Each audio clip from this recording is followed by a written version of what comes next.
is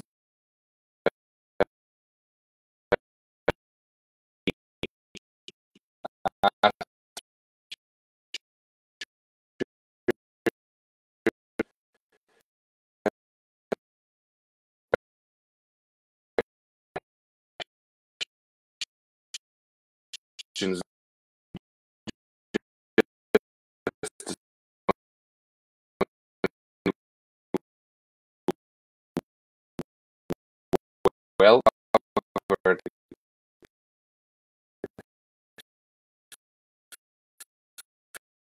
Right, a few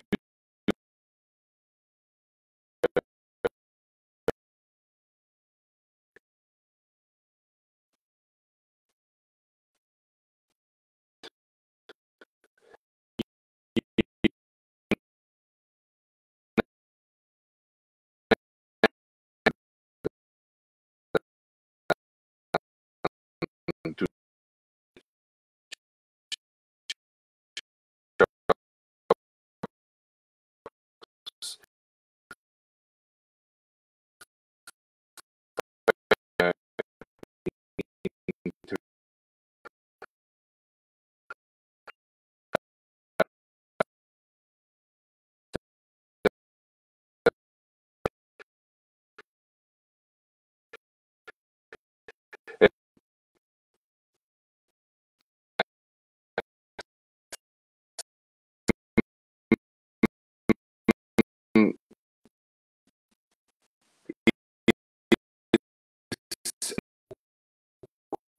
question.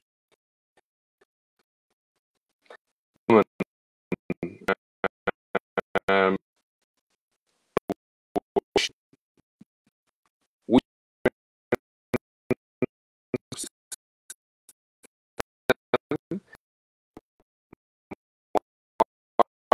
market also to this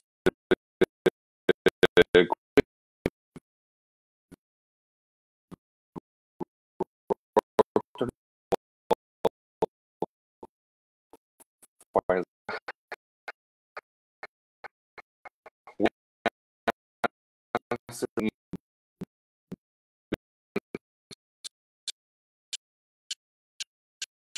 So, uh,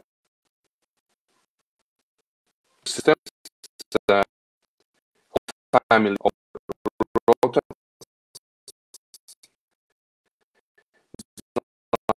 line all in, so with three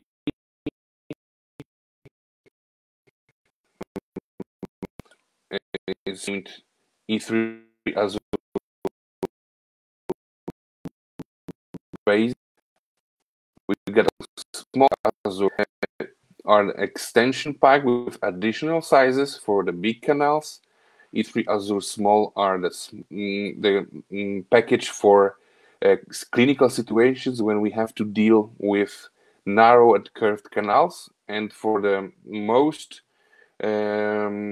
frequently cases, I mean the regular cases, we got E3 Azure Basic Kit, and it will all those three packages will cover 99.99% of clinical situations. The heart of the system is E3 Azure Basic, so let me explain and tell you a little bit about the system. We got three files. Number one, with one blue stripe, is the orifice opener. It is designed to open the orifice before we enter the full working length. That's why it is shorter than the next files in the system. If we have on the handle part of the file, if we had one stripe, it means that the taper is 8%. And color of the stripe indicates the apical size of the file. So one blue stripe it means that the file has 8% taper and size 30 at the end. The second file is the proper longevity, and it has two red stripes. That means two stripes means the taper of the file is 6% and the apical size is 25.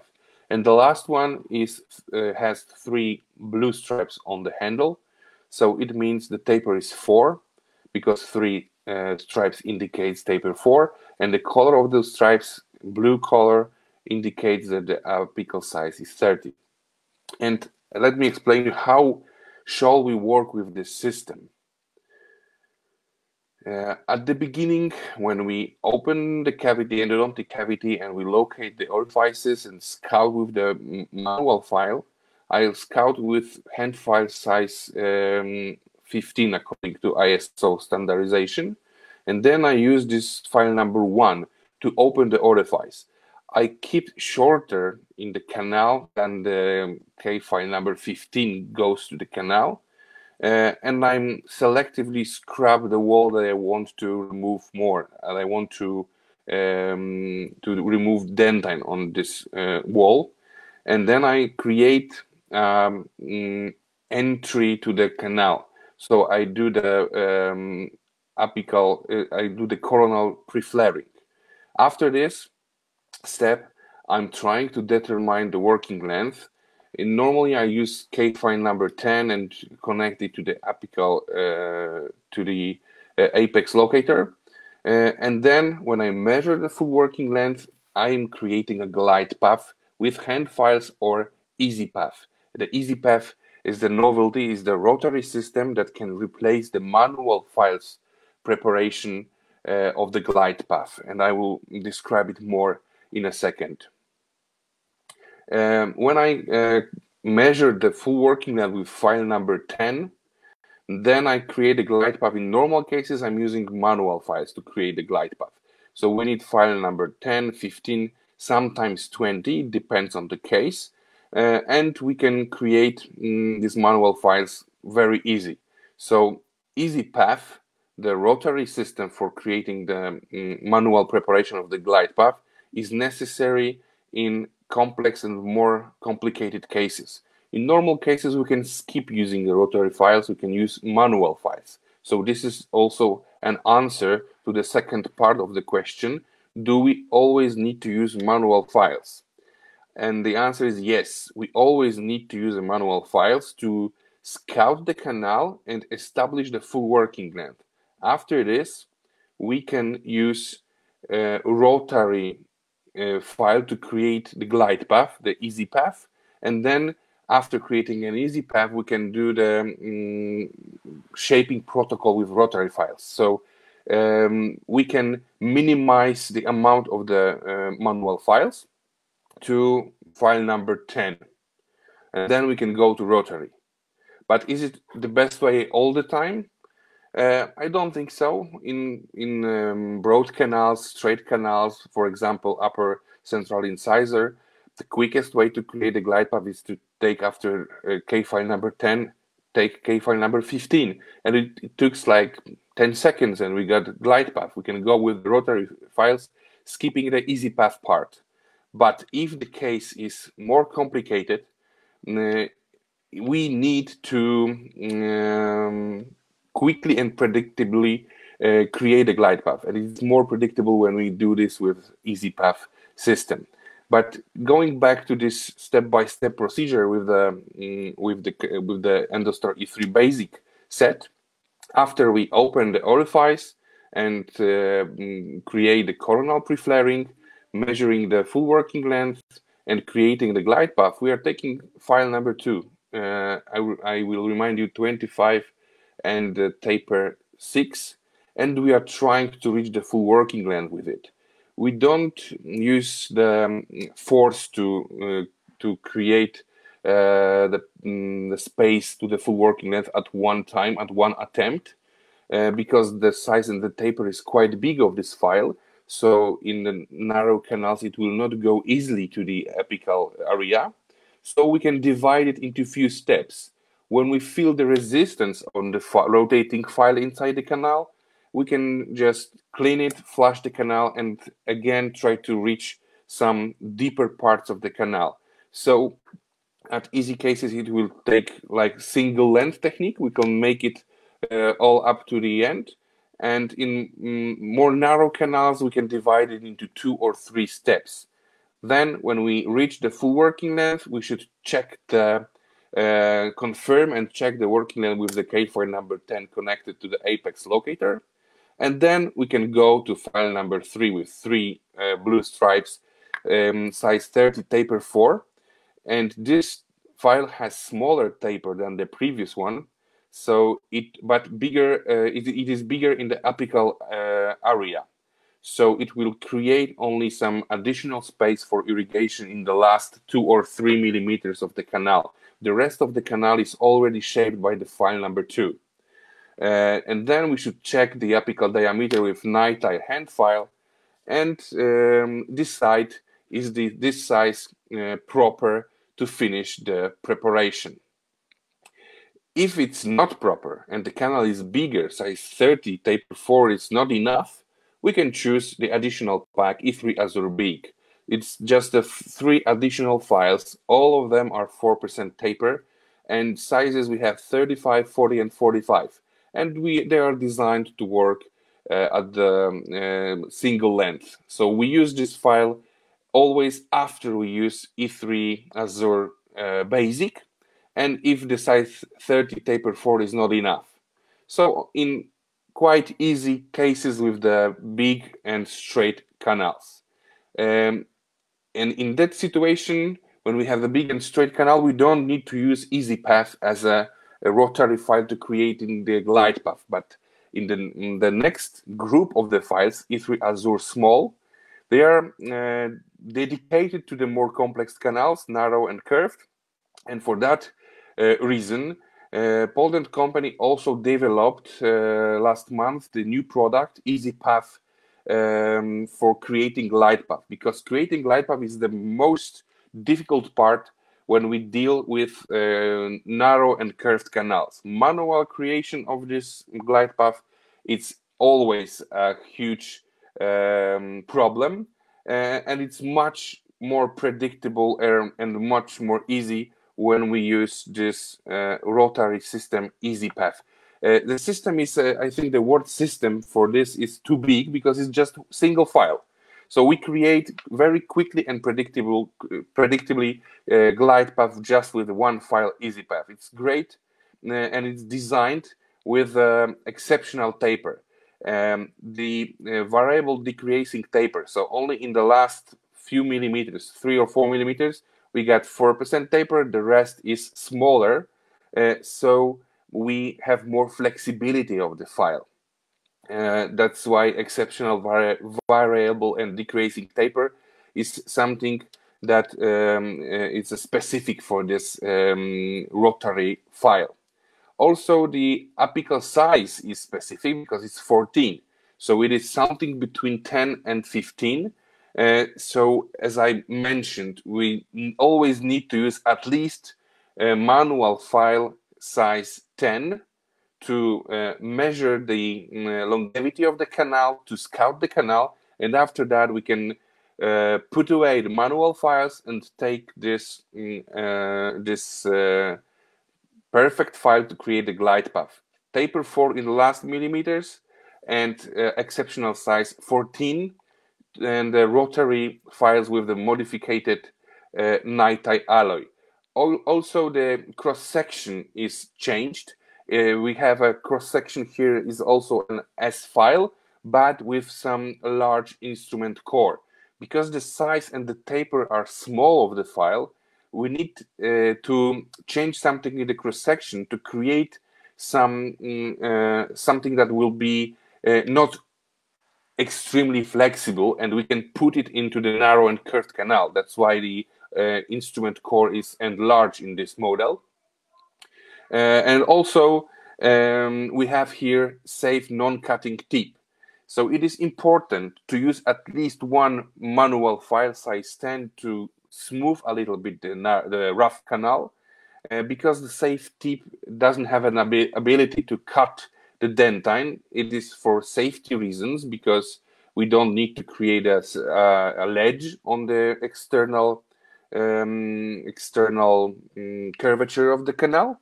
That's why safe tip is also a huge plus for this this file. decreasing taper, S-modified cross-section, exceptional size, massive core, and amber technology. Amber HT, it means heat-treated technology. So it is modified nitride alloy, and this file creates a glide path very quick, easy, and predictable. How we can use it, and I will explain you step by step how can we use it. So we need to isolate the tool with a rubber dam, of course, prepare a straight line access, use a K-file number 10, irrigate the canal, and then use Endostar EP, easy path. And we work with this file with rotary motion, and we are doing the packing motion with our micro endo motor. So we are going up and down packing motion, 2 or 3 millimeters down, 1 millimeter up, and again 2 3 millimeters down, 1 millimeter up. And after 3-4 movements, we can clean the instrument, flush the canal, and do this again until we reach the full working length. Once we reach the full working length, the glide path is already created, and we can go with the rotary files up to the end of the preparation with Endostar E3 Azure. So these easy paths are dedicated to narrow and curved canals before we use Endostar E3 Azure Small.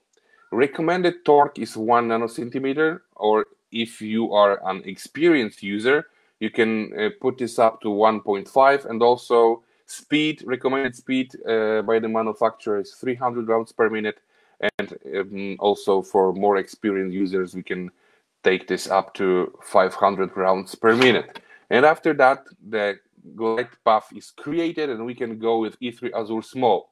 This set of the E3 Azure files family, these 3 files are designed to work in a modified crown down technique. And first file is size 20, so very small, but the taper is big, it's 6%. I call it micro opener for the narrow canals. The second one, apical size 25 and taper 4, and the smallest, the most flexible file has 20% taper, 4% taper, and 20 apical size. So you can see apical size 20 is just one size bigger than the easy path, which is 14, almost 15. And in the apical part, the taper 4 was also created by the easy path. So even in extremely curved canals, this small file, 20 taper 4, will reach the full working length for sure. And this is the sequence that I use with the E3 Azure.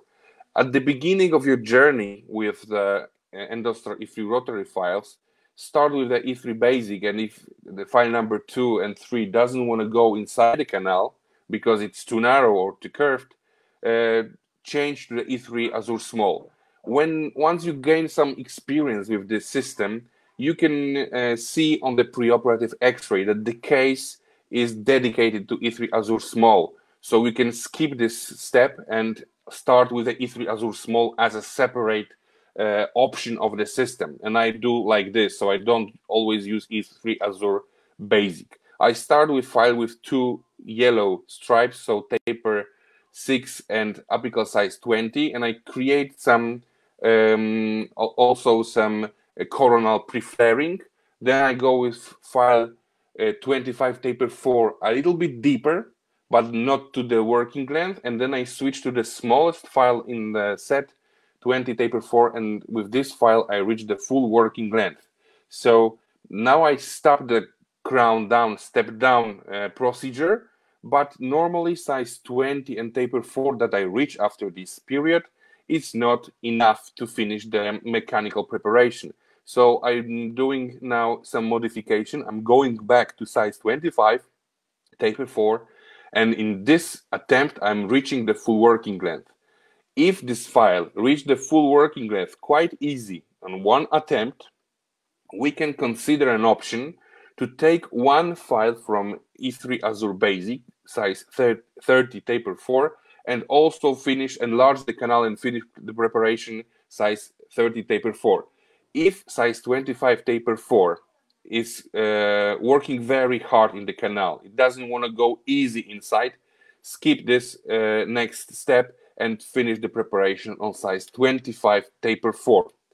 And also, after this, we should check the apical diameter with the manual nitile files. So this is the second part when we need to use manual files. So this is also an answer to the question, do we always need to use manual files? Yes, we always need to use manual files, but we can minimize to absolute minimum this manual files. So file number 10 and nitile manual files just to check the apical diameter at the end of the preparation. So it's not so many manual files in the set.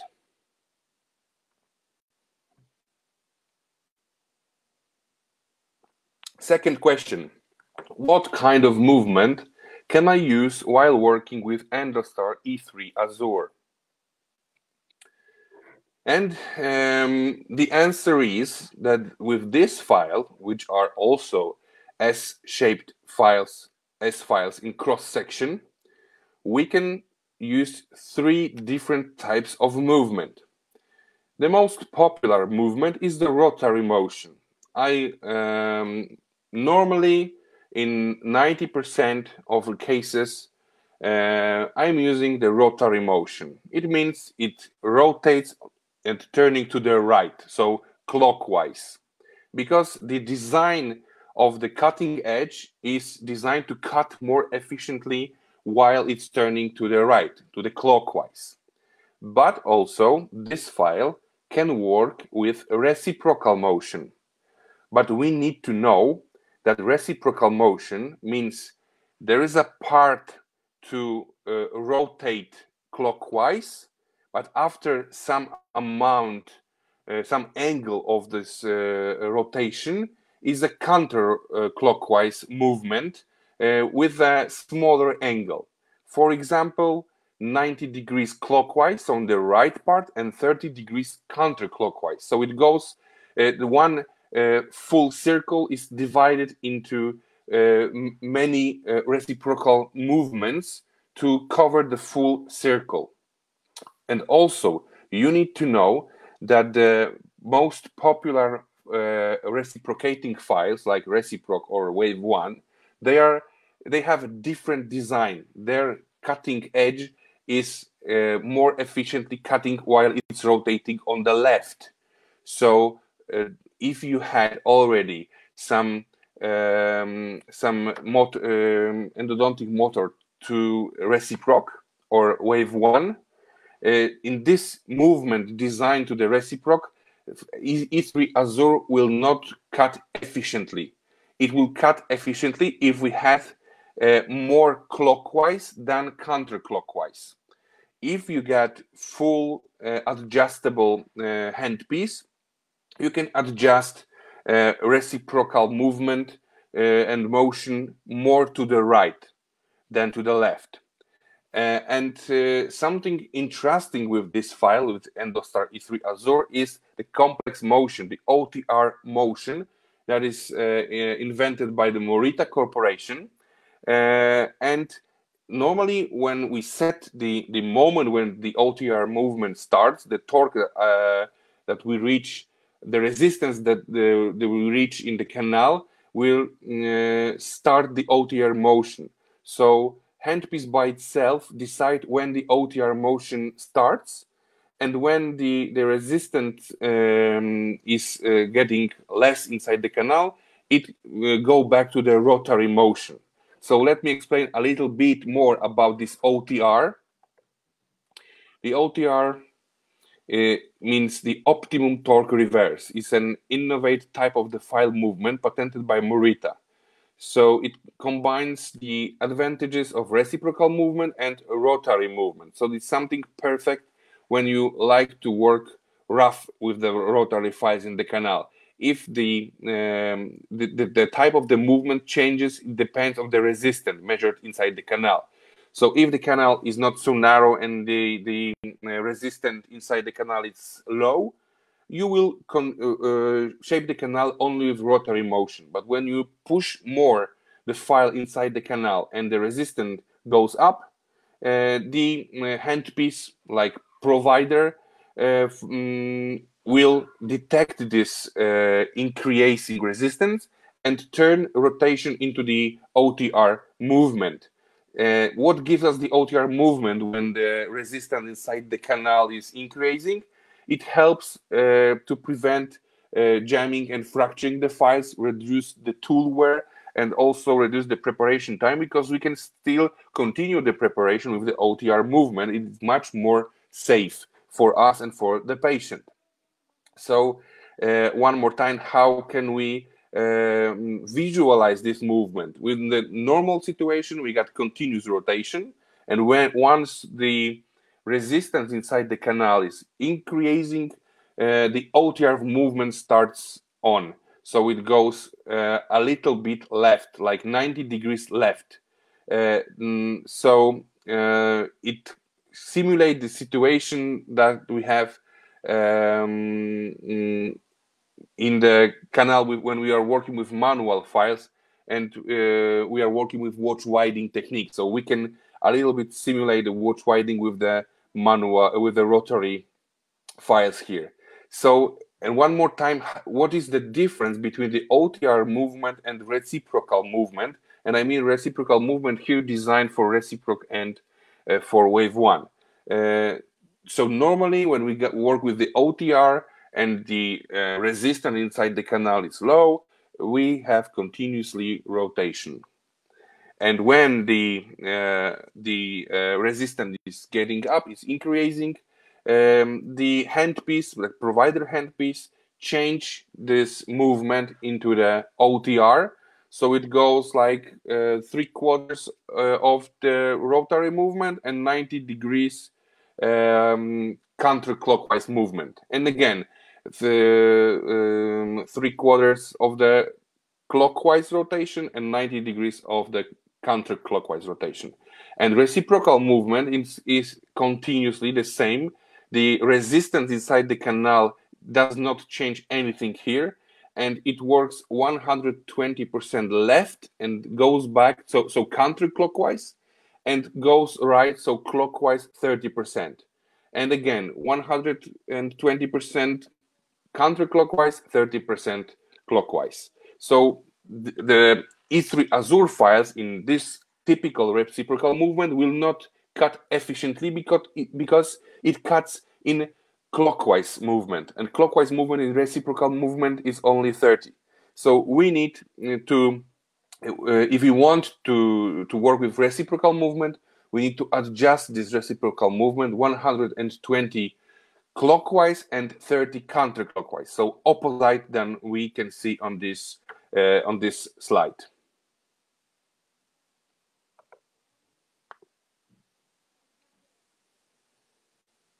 How can I choose proper gutta-percha master cone to my rotary system? The next question: if you work with a system that has the changing taper among the file, the best way is to use dedicated master cones for it.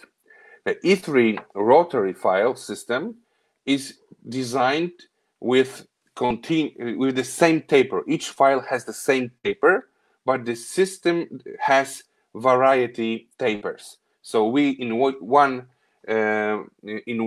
set we got a taper 8, 6, and 4, for example. In E3 Azure Big we got 4% taper all, so there's no problem to choose the proper taper and the size. And in E3 Azure Small we got 6, 4, and 4% taper. So how can we get, for example, when we finish the preparation with E3 Azure Basic, and we use file with taper 8, then file with taper 6 that goes to the full working length, and then we use file number 3 with 4% taper that goes to the full working length. Which master cone shall I choose? And the answer is simple. we need to know which taper has the last file that works on the full working length. In this set, the last file that works on the full working length was file 30 taper 4. So we need to choose 4% taper and apical size 30 and check if it fits. What does it mean if the master cone fits after mechanical preparation? It should go to the full working length, and while we are trying to remove it from the canal, we should feel a resistance, the tag back. That means the file, the master cone is well set to the clinical situation. But sometimes we had a problem, and when we put this master cone with the corresponding size and taper to the last rotary file that we used, and we don't feel the resistance, there's no tag back.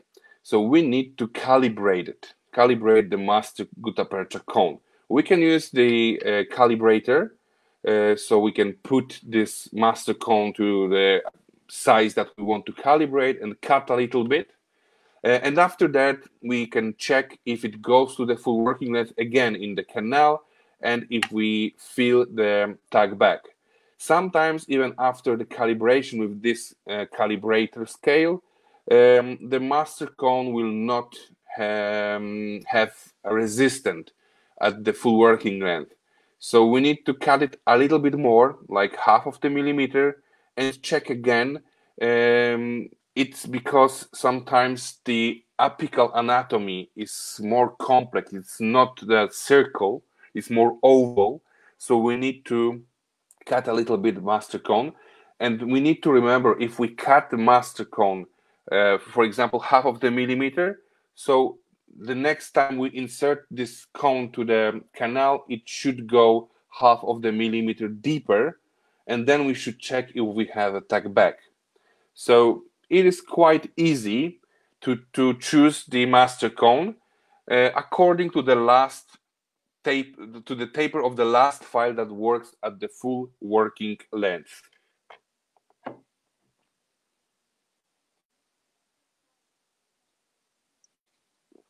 Next question is, which torque and speed settings shall I use with Endostar E3 Azure files? And no worries, to each package of this system, there's a leaflet inside which we can get all of this information. And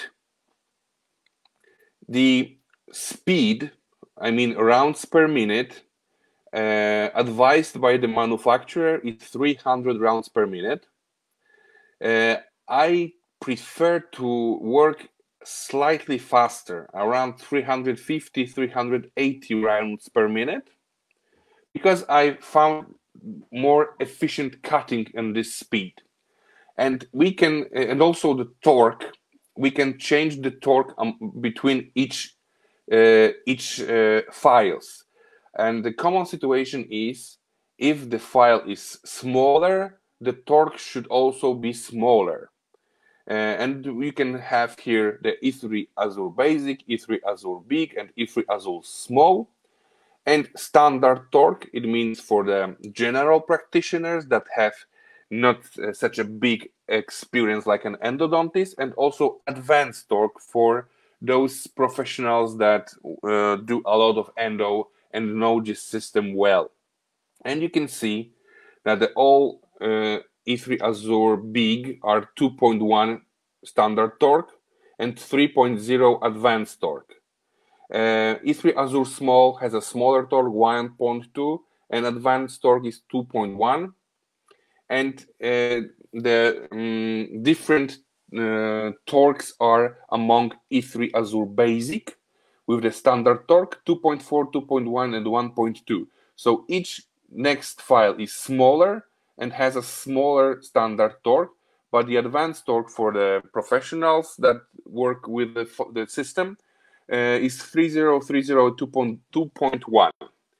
And when I took median between all those E3 Azure Basic, Big, and Small, for me it's 2.5, and I work for each rotary file from this system at settings of the torque 2.5. But if you're afraid, if you're not, if the system is some novelty to you, please keep the standard torque advised by the manufacturer.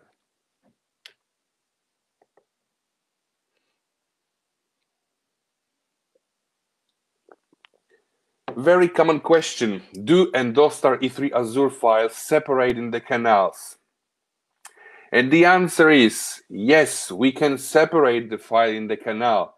And moreover, every file, despite its manual or rotary file, can separate in the canal if we do some mistakes. Because normally 90% of separated files are separated because of the human error, not because of the file. And we need to know that E3 Azure is the newer version of the E3 files, Endostar E3 files, and they have the same design and the sizes and the tapers of E3 rotary files. But the only thing that has changed between them is the night-eye alloy modification, the heat-treated technology that was developed by the Poland company, gave us the possibility to change the properties of the night-eye alloy. And after this heat-treated modification, the E3 Azure files are 260% more resistant to the more elastic than the E3 Classic with the classic night-eye alloy. So after this heat-treated modification, we gain elasticity, and it is important while we are working in curved canals. So E3 Azure files are elastic files, and normally when elasticity increases, the resistance decreases. Something more elastic is less resistant to the fracture, to the separation. But in this case, when we compare the same size of the E3 Classic and E3 Azure, the E3 Azure resistance to fracture by twisting is higher than the E3 Classic ones. So after heat-treated modification, we gain a huge elasticity, and we maximally improve the resistance to fracture by twisting. What does it mean to fracture by twisting? It means the rotating file binds at the end, and the rest of the file is continuously rotating till the moment of the separation. So we can have this situation from the lab in our clinic when we put the file into the narrow canal and push too much force, and it binds at the end of the file, and our handpiece is continuously rotating. So these Endostar E3 Azure are more elastic and more resistant comparing to the classic E3 rotary system, and also comparing it to the other system, it's more resistant. How many times can I use Endostar E3 Azure files? Of course, all manufacturers will give you an answer sooner the better to change the set of the files. But to be honest with you, the Endostar E3 Azure files are not the single-use files. I use these files to shape 15 canals. So 3 upper molars and 1 premolar, for example. But the most important thing to using so many times and sterilization is to count how many canals we already shaped. So I keep each set of the files in separate bag to sterilization, and I'm writing down how many canals are already shaped. Also, we need to No, if the canal is curved or extremely curved, we count this canal like two canals. And also we should do some visual checking, visual inspection of the file before we use it. And this is the picture of my friend Bartosz Karaś from Poland that take a picture of the file. It's not a fractured file, but you can see some malformation 2 or 3 millimeters from the end of the file.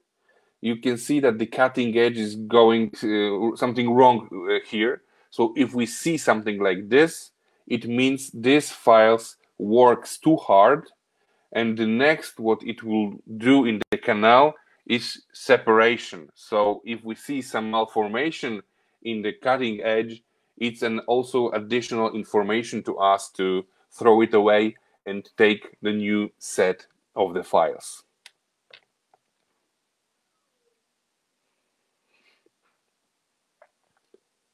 Do I need all sets of Endostar E3 Azure files at the beginning?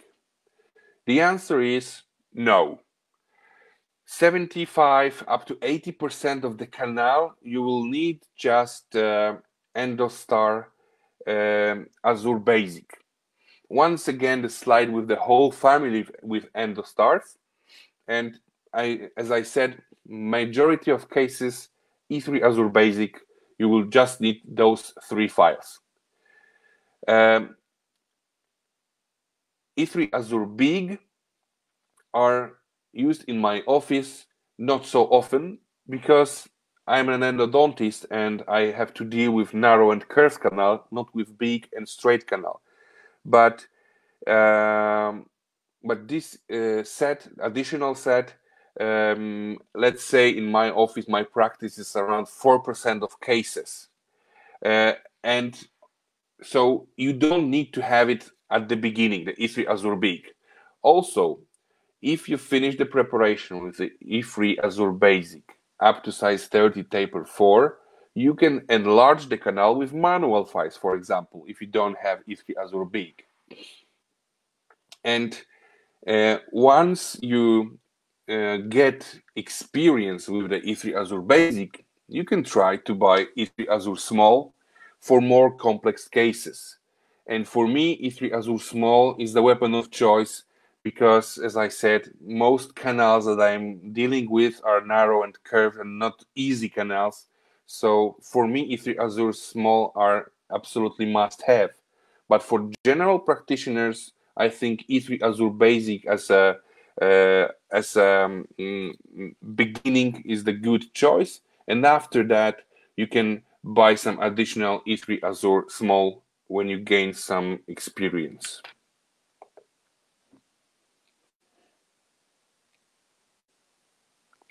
And the last question: are Endostar E3 Azure files sterile? No, they are not. They are distributed with blisters, with the plastic blisters. We got a package of 3 files in a blister, but inside the blister, files are not sterile. So before we use it inside the canal, we need to sterilize them, sterilize this set in the autoclave to have a perfect clean rotary files without any bacteria on it. So it is important before you use it, open the blister and sterilize this set before the first usage.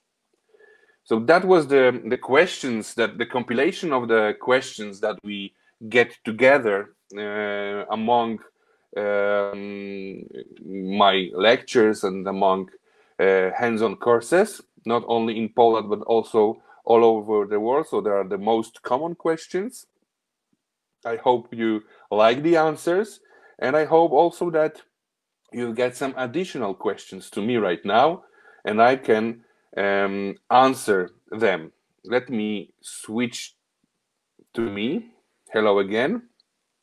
And I got 2 questions right now. Question 1: do you prefer manual or rotary file to manage MB2 canal? It's a good question. MB2 canal in the first upper molars, they are most frequently in clinical situation, because 95% of first upper molars have MB2 canal. And MB2 canal is most difficult in upper molars to shape. They are very narrow and sometimes extremely curved. Also, a lot of them are merging the MB1 canal. So my tip for you, if you create an endodontic cavity and see the MB1 and MB2 canal, my tip is start shaping the MB1 canal first. And when you finish the shaping protocol in MB1, start shaping MB2 canal. If it's extremely narrow, it is common situation that MB2 is very, very narrow, start with hand files size number 6, number 8, to gain some space of the canal, to create a little bit of space. And once you create a glide path with the K file number 10 to the full working length, you can go with rotaries. Of course, for MB2s, I think 100% of MB2s, we should think about Endostar E3 Azure small set and the crown down technique to shape this MB2 canal. Maybe if the canal MB1 and MB2 are connecting with some difficult angle, sometimes the angle of the connection point is around 90 degrees. So the file from MB2 will never reach the full working length because it will not turn in one point up to 90 degrees and go to the MB1. So manual files here are good to investigate if the canals are connected or not. And once you create a glide path with manual file number 10, you can use EasyPath and go rotary. And I prefer to shape all canals in rotary motion with the rotary files. Second additional question is, when do you give up searching for MB2? Also good question. Sometimes I can see, let's call it scar of the MB2. So the dentine in the place where MB2 canal was is in different color, and I'm trying to dig there to locate the canal lumen. So I use some ultrasonic tips or very small carbide boards with prolonged neck to dig the dentine and to visualize the entrance to the canal. But I think after 2 or 3 millimeters underneath the pulp chamber floor level, I'm stopping to dig deeper, because we are also destroying the root tissue, the root dentine, and also it has an impact on the tooth resistance in the future. So after 2 or 3 millimeters digging underneath the pulp chamber floor, I stop digging more. And third question, which irrigants do you prefer most, and please mention sequence? I use only 3 irrigants, and despite the case. So also for the primary treatment and for retreatment, I use 5.25% concentration sodium hypochlorite during the shaping protocol. I use only this irrigation solution. Once I reach the full working length with the last file and I finish the rotary preparation of the canal, I'm going to the final irrigation sequence. And my final irrigation sequence starts with some citric acid to remove the mineral part of the smear layer. I activate first portion of the citric acid with ultrasonics. Then I flush it away with the sodium hypochlorite, which I also activate with the ultrasonics. and again I place citric acid for 1 minute without activation, and after that I'm using a copious amount of the sodium hypochlorite. Copious amount for me means around 5 to 10 milliliters for canal, and I'm also activating it with the ultrasonics.